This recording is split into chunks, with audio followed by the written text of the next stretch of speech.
if you're turning down a 100% profit because you're worried about some tax penalty down the road, I would say you got to rethink your priorities and be focused on how do I get that big profit now? And you'll deal with the future as it comes. But it's important to invest while you're young and take advantage of that compound interest while you're young. Hi, this is Garrett Sutton, and you're listening to the Average Joe Finances Podcast.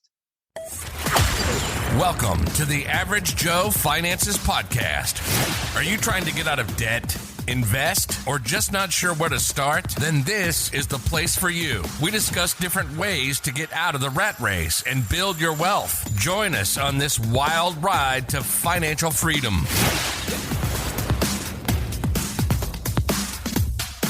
Hey, welcome back to the Average Joe Finances Podcast. I'm your host, Mike Cavaggioni, and today's guest is T.R Smith.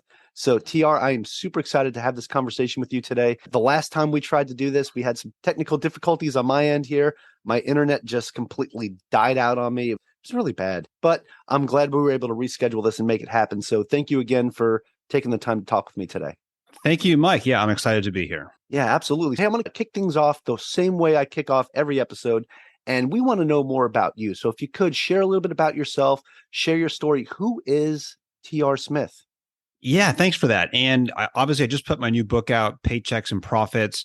And the book is a lot about my own personal finance journey of coming out of college, getting my first real job, getting that first real paycheck and thinking, wow, this is less than what I thought I was going to be taking home. And that sort of kickstarting this journey of saying, okay, I got to really make some time to understand not just how to make more money, but how to maybe pay less in taxes if I can, how to really understand the benefits that my employer is offering and how to maximize that and make a profit off of some of those benefits. And it took a long time for me to figure that stuff out. It took several jobs of different benefits packages to really feel like I understood what was happening and what were the costs and benefits of different programs. And as I figured all these things out, I realized that a lot of my coworkers and friends had not really figured these things out. And so I thought, wow, this could be a great opening for a book, because I love all the personal finance books that are out there. If you name a bestseller, I've probably read it. But it just dawned on me that no one else is really talking about how to really manage your own paycheck, how to really capitalize on things that in a lot of cases are going to give you a better profit, what you're going to get out on your own, even with a good investment. And for instance, in the book, I go through a couple examples of what do we think of as a typical low risk or risk-free investment, right? That could be a government bond or a savings account of 1% or 3%. We think about stock market returns can be 10 or 12%. And it's good to have those benchmarks in mind, because then in the book, I try and walk people through examples where, hey, what if you could make a quick profit of 15% or 30% or more with little to no risk? And we will go through some examples of that. I'm not looking to sell anybody on any investment, but I just want people to understand what's available to them and how much they can make off of it. I got my MBA. It's been about 15 years, I guess now. So I've been out in the private sector for quite a while. And even in the MBA programs that you go to, they teach you a lot of valuable information about business, but there's not a ton of information about how to manage your own investments, how to think about taxes, how to reduce your taxes. And those things are hugely important for people who really want to not just save and invest, but really compound that money as best they can over time.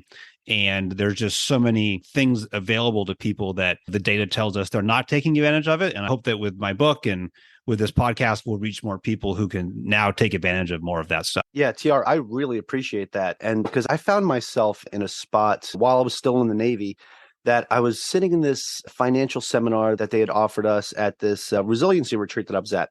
And they were talking about the thrift savings plan. So that is a retirement tool or an investment tool for people in the military or federal employees. One of the things I learned is because, at the time I recently commissioned as an officer, so my pay was steadily going up pretty nicely.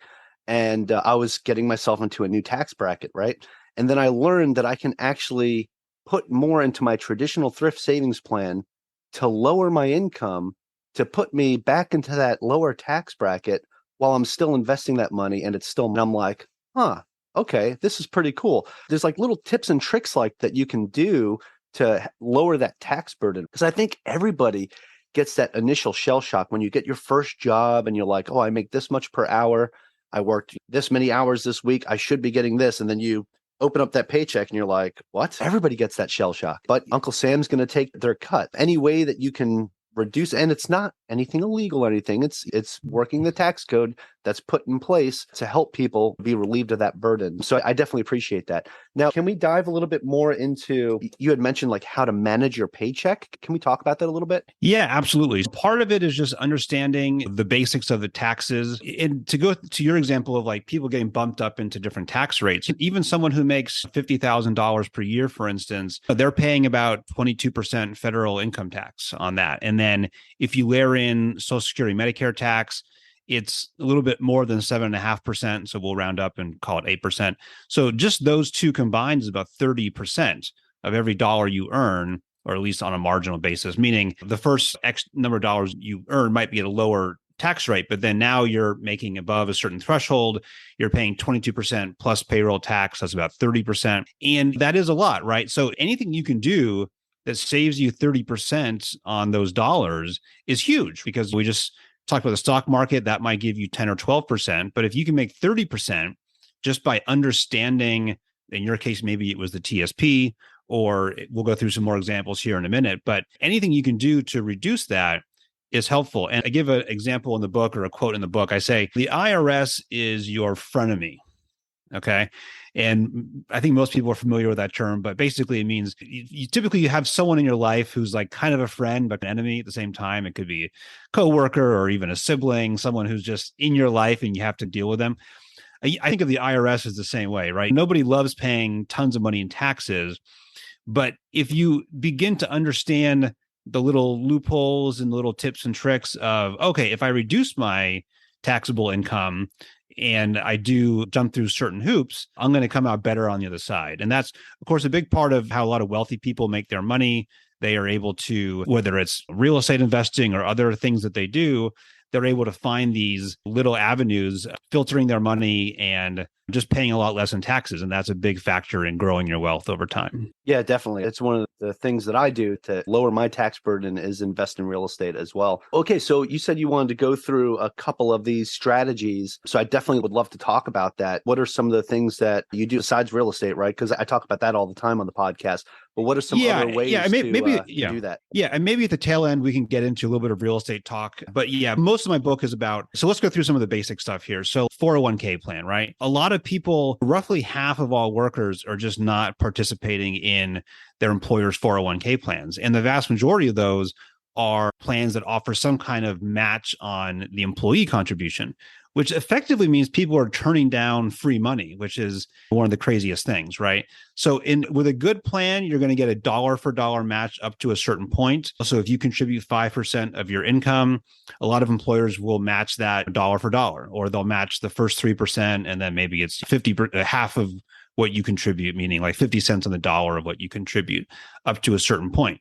So if you put in 5%, your employer puts in 5%, or maybe you put in 6%, they put in 4%. But either it's an incredible deal, because no one else out there, no stockbroker, no realtor, no one's going to give you an automatic return of 50% or 100% on new investments. So that could be the difference between retiring with $1 million or retiring with $500,000. And hopefully this is also educational for people who maybe they've turned down that corporate job because they think, I don't want that particular type of job.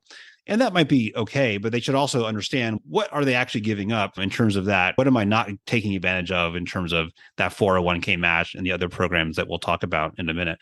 But I encourage people in the book to also think, how does a Wall Street investor, how does a professional investor approach these decisions? If the stock market gives you 12%, and if you as an investor can earn 15% or 20% or something consistently above the market, that investor is going to get rich if they know what they're doing. And if they have some clients that they work with that understand what they're doing. Here you have employers that are trying to give free money, trying to give you 50% or 100% profit on the new contributions that you make. And a lot of people just aren't turning it down. I go through examples of that in the book, and hopefully people are able to understand that whenever someone's dangling free money out there, they should take it within reason. And for people who are worried about sealing this money off until retirement, even then, there are ways to sometimes access that money in an emergency or under certain circumstances. If somebody needs to do that, they should go talk to an accountant or some other professional that can help them with that, because there can be penalties and whatnot. But again, if you're turning down a 100% profit because you're worried about some tax penalty down the road, I would say you got to rethink your priorities and be focused on how do I get that big profit now? And you'll deal with the future as it comes. But it's important to invest while you're young and take advantage of that compound interest while you're young. Yeah, the younger you start, the better, which is why I have all different age groups that listen to my podcast. But when I see the numbers of the people that are between 18 and 24 that listen to the show, that makes me happy because it's a large number. So that's who I want to target, especially with episodes like this, to get them really understanding the greatness of compound interest and how the younger you start, the more better off you're going to be in the future. Now, it's funny because like the military recently transitioned out of their pension plan to this new plan where they match their thrift savings plan. So similar to a 401k matching in a corporate job. And I look at this, if they would have had this when I first joined and I had the knowledge that I have today, I probably wouldn't have done 20 years. I probably could have done 10 to 12 years and got out just doing it smartly. So there's a lot of opportunity out there, especially for now newer young servicemen and women, right, to go out there and really take advantage of this and take advantage of that match that they give. Yeah, I definitely appreciate that. So now there's a whole bunch of different ways in the corporate world to invest with employee options. So besides the 401k that we were talking about, there's also like employee stock purchase plans, right? So what does something like that look like, especially for, I guess, like newer startup company that's taking off? Sure. Startup companies can be a little bit different because they may be promising you equity or options. The example that I give in the book that applies to most people is this thing called the ESP, or like you just said, employee stock purchase plan. And what that means is your employer is allowing you to buy the company's stock at a discount. So this mostly applies to people who work for a large, the stock is traded publicly. And again, what the surveys have found is roughly half of the people who are eligible for this just aren't taking advantage of it because they don't want to take on that short-term pain of investing, or they may just not understand how the program works. But in my experience and in my research, I can tell you that most of these plans have very few restrictions on them. So, if you are able to buy them, typically the way it works is you put aside a certain portion of your income. Typically, it can be up to 10% of your gross income. You can put that into a special account, and then typically on a quarterly basis, so about every 3 months, in this account, typically is E-Trade or some other brokerage account, they essentially buy the stock for you, but it's at a discount to whatever the stock is trading at that. And then the stock is now in your account, and you have a choice.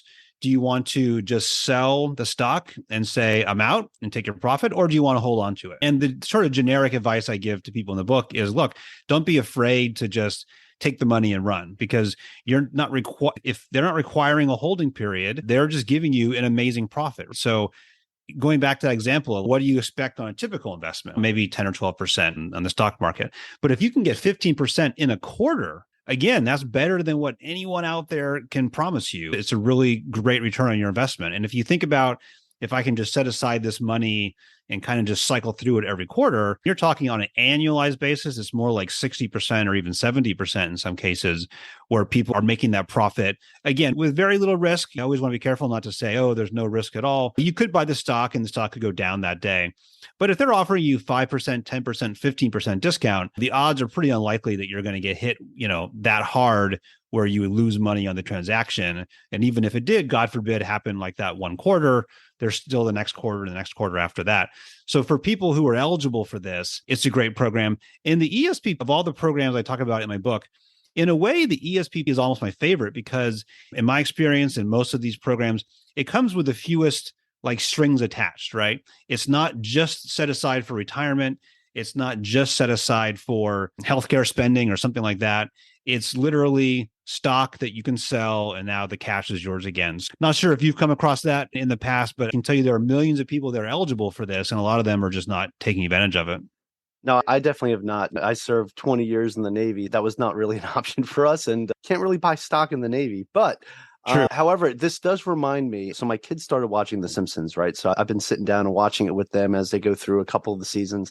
And it reminds me of that one episode where every employees at the nuclear power plant all of a sudden were rich because the stock options that they got for being an employee at the power plant, the value just skyrocketed and they're all rich. And then it gives a flashback to when Homer's like, woohoo, I could sell this for $25.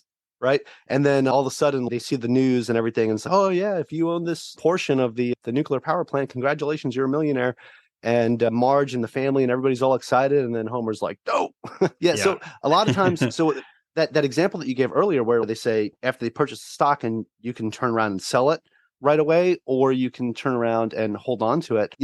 That selling right away thing always just doesn't feel right to me. I feel like got to hold it for some amount of time and just watch it do its thing and let it do its thing, right? Because sure, it might go down pretty quickly as soon as you buy it, but it's going to go back up, right? It generally always does. Now, this is an individual stock versus the S&P 500 where all of them put together. But generally, if you're in a strong company that is offering a program like this, it's not likely to just decline right away. So now I wanted to ask you, like with that program, is it capped at 10%, or can employees maybe if they want to contribute more, or is 10% the minimum? Like, how does that work? Yeah, in most cases, I've seen it capped at 10%. There could be some companies that are figuring out ways to do it differently, but in most cases, it'll be 10%. And if people just feel more comfortable, I'll put 5% in or something. It's at their discretion what they can do. And typically, they can change it once a year. And one concession I would make to you, the holding it too, in general, if you do hold the stock for, let's say, a year or more, typically you're going to pay a lower sort of long-term capital gains tax on it too. So again, everyone can do their own homework about what's right for them if they want to hold on to some individual stock.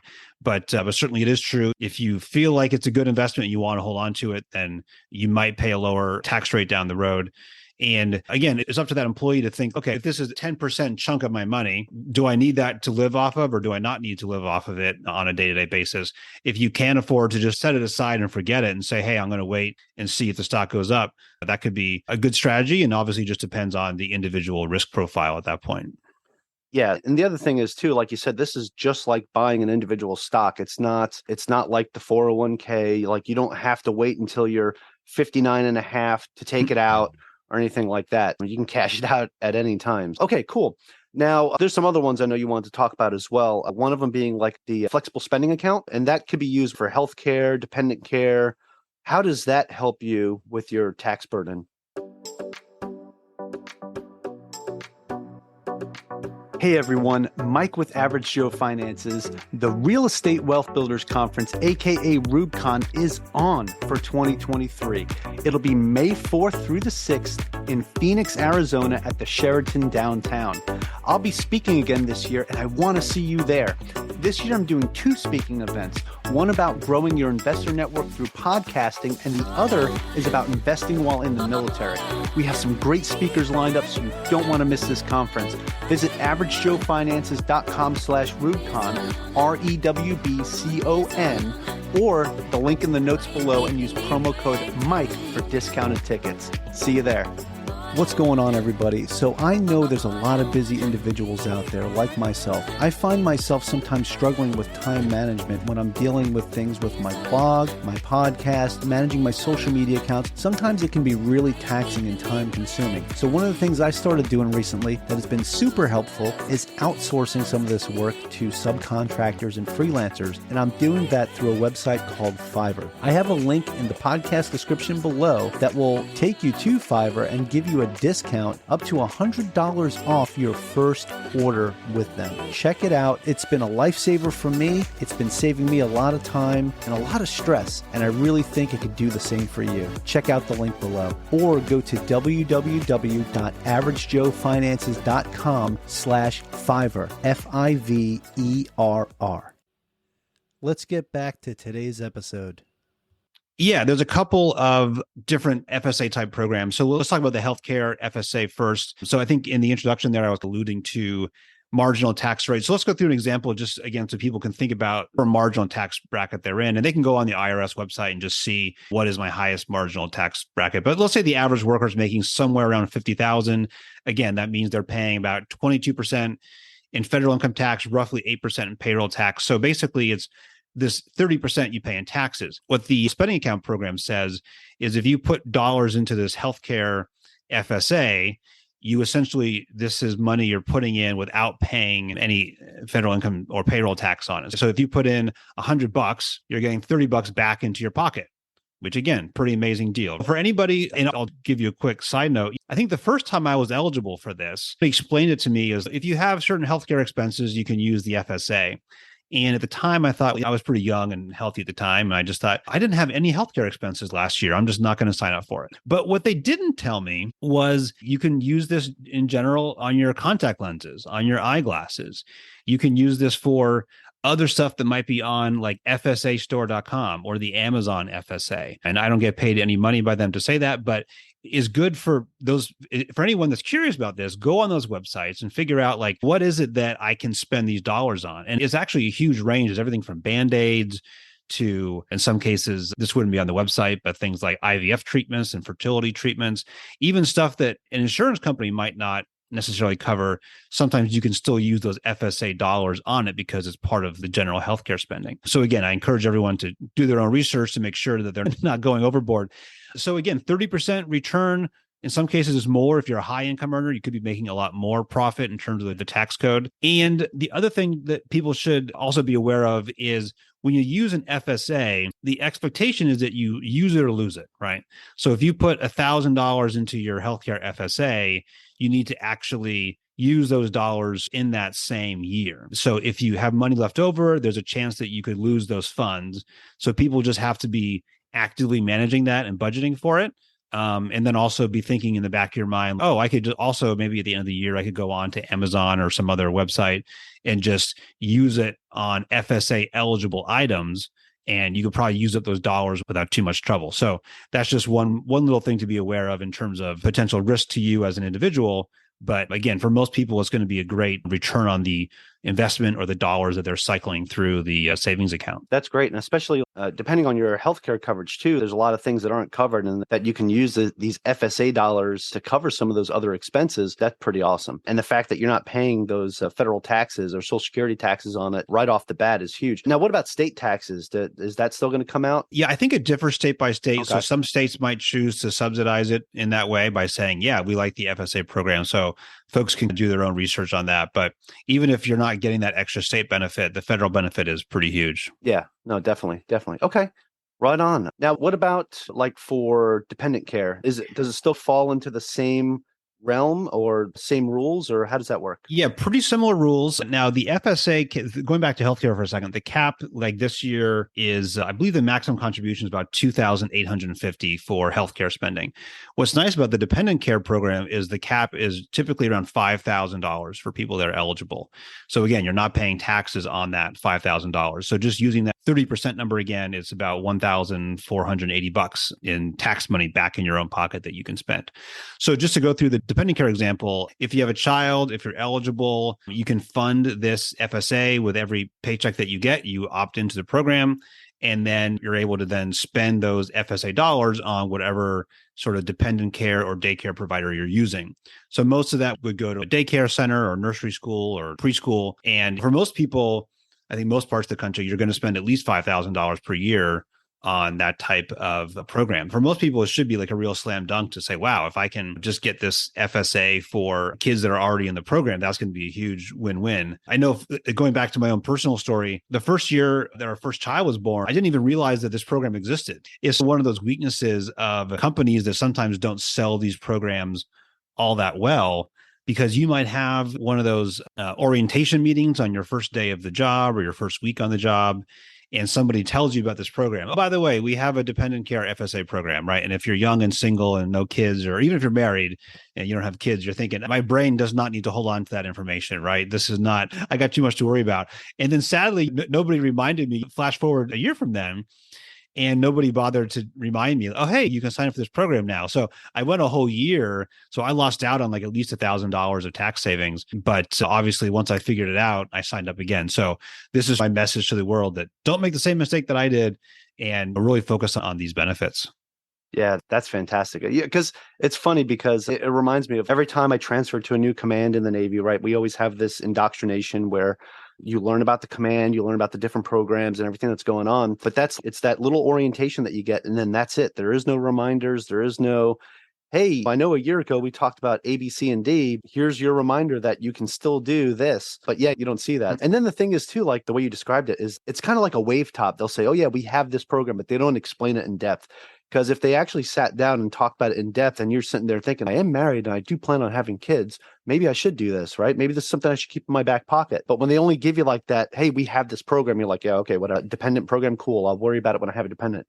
Right. Yeah, totally. Yeah. And I think some human resources people, most of them probably understand the programs pretty well. Some of them might not understand the program that well. And that's why they're not explaining it really in depth, or they just don't want to be out there giving tax advice to people. And just for clarity, I'm not a CPA. I'm not offering any tax advice or investment advice. These rules are out there for people to read the rules, understand the rules. And again, people are on their own to figure these things out. And I think the more time people spend on these issues, the more they realize the opportunity really is great to build wealth over time.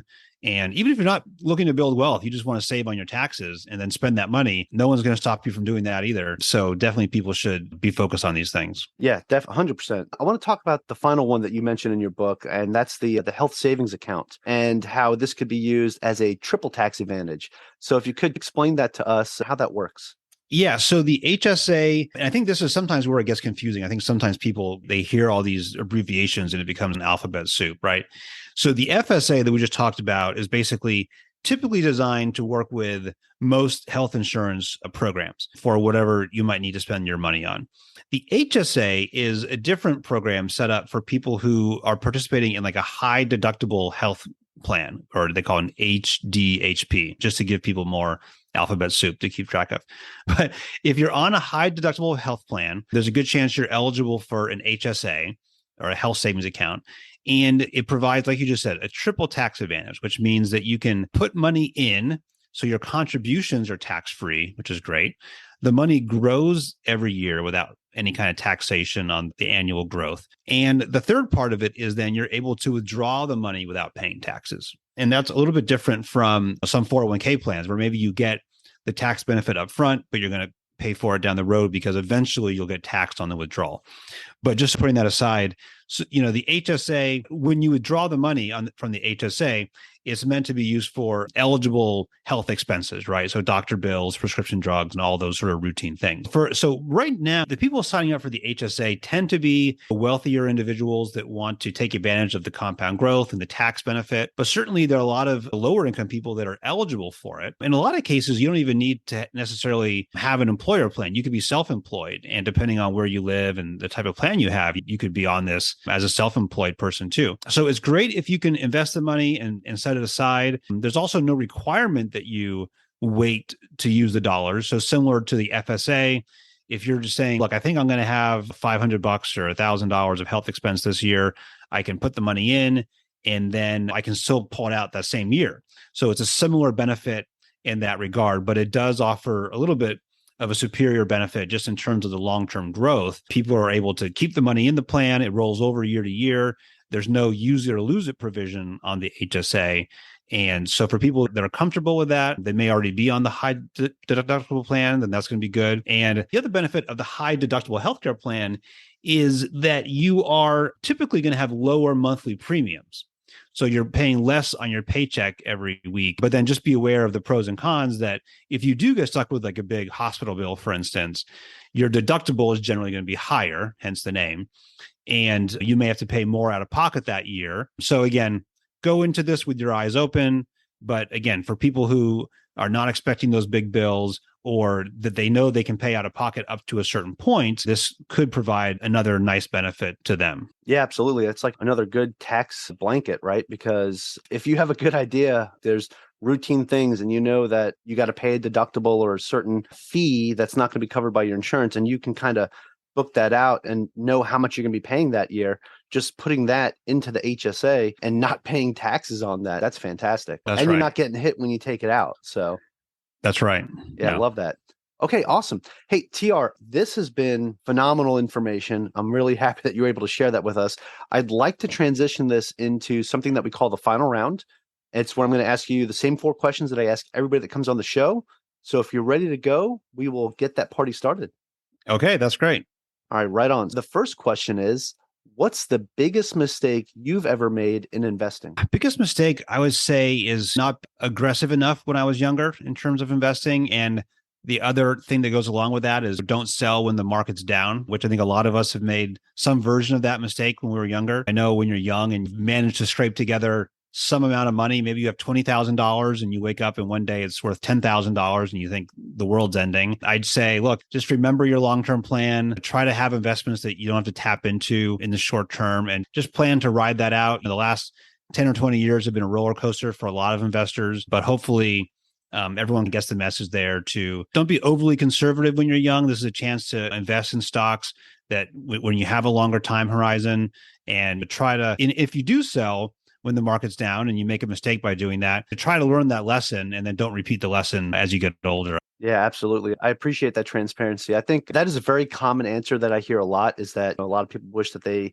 really were more aggressive when they were younger because, you can recover from those risks. You can recover from that 50% loss that you described, right? Don't just freak out and sell because you've got room. Just remember that you have a plan and just stick to that plan. So definitely appreciate that.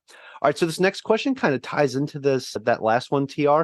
And that is, what is something that you've learned that you wish you knew when you first started? Yeah, I think the other lesson along those lines would be keep it simple. A lot of people have embraced the idea that index funds can be a great way to go. The S&P 500 index fund can be a great place to be. Even Warren Buffett has said that, I think he's told some of his heirs that, look, you can hold on to my company stock if you want to, but ultimately your best bet is probably to have something like 90% of your wealth in the S&P 500 and 10% in like government bonds or something like that. And so again, for people that are young, that are just trying to accumulate wealth, if you're not super close to retirement age, I'd say keep it simple.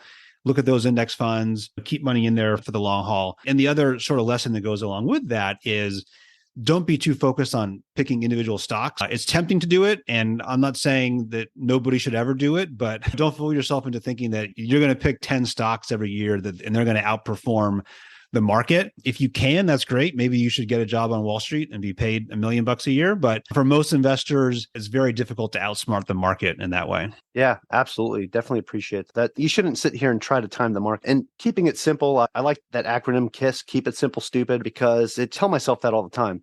Like when I'm looking at, like maybe I should do this, maybe I should do that. No, let's bring it back to the basics. Let's keep it simple and ride it out with the plan that we have in place. Yeah, awesome. All right. So the next question also ties into that.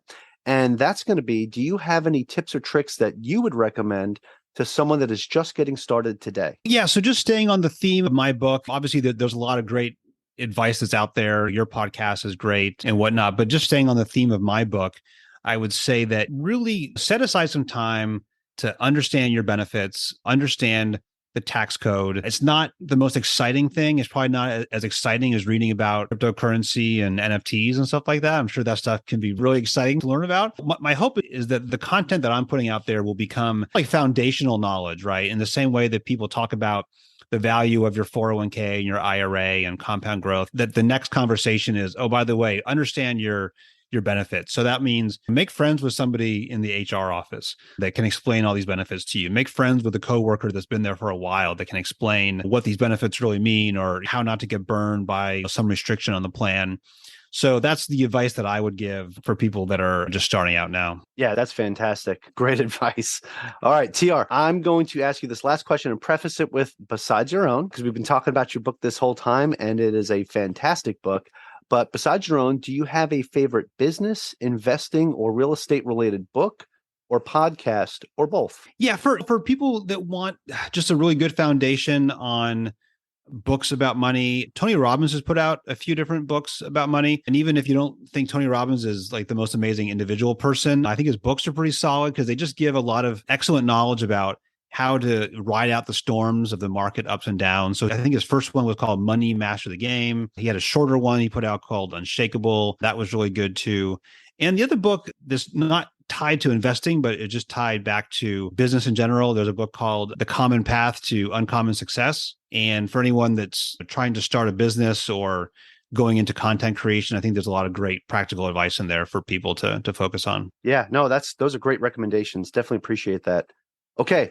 Now, TR, this has been an Absolutely awesome conversation. That is it for the final round, but this interview was absolutely amazing. I genuinely appreciate you taking the time to chat with me today. I know it was hectic and having to reschedule everything, but I appreciate your flexibility because this worked out perfectly, I think. And I think my audience is going to get a lot of value out of this conversation that we had. Well, that's awesome. Yeah, I'm so glad it worked out. Yeah. But I do have one more question for you, and it's the most important question of all. And that's going to be, so again, like I just described, we had an amazing conversation. So my audience is going to say, hey, I want to know more about TR. I want to know more about his book. Where can I find it? All that good, juicy stuff. So if you could share that with us. So do you have a website you could share, social media that people could follow? And where can we find your book? Yeah, the website is paychecksandprofits.com. You can find me on most of the social media platforms, especially Instagram and TikTok. I'm the most active on there. My name on there is at T.R Smith Invests. The book is available wherever you want to find books. Amazon is typically the best place. If you love it, leave a review. And that's the most I can hope for. But yeah, I would love to engage with people on social media. Send me a message. I try to read and respond to any messages that I get. Awesome. Fantastic. I'm going to make sure I have all of those links in the show notes to make it easier for the listeners. So you guys can just go and copy and paste or click away. Just don't do it while you're driving. TR, again, thank you so much for joining me today. Thanks, Mike. This was great. Awesome. And hey, to my listeners, thank you so much for joining me and our special guest, T.R. Smith, on the Average Joe Finances podcast. Go leave us a 5-star review and tell us what you liked about today's episode with TR. Aloha from Hawaii, and have a great rest of your day. Thank you for making it to the end of this episode. Greatly appreciate you being here with me today on the Average Joe Finances podcast. If you haven't done so yet, make this the episode that you go leave us a 5-star rating or subscribe to our YouTube channel. The Average Joe Finances podcast is for informational and entertainment purposes only. Have an outstanding day. Thanks for listening to the Average Joe Finances podcast, your source for beating debt, saving money, and investing. Learn more at averagejoefinances.com.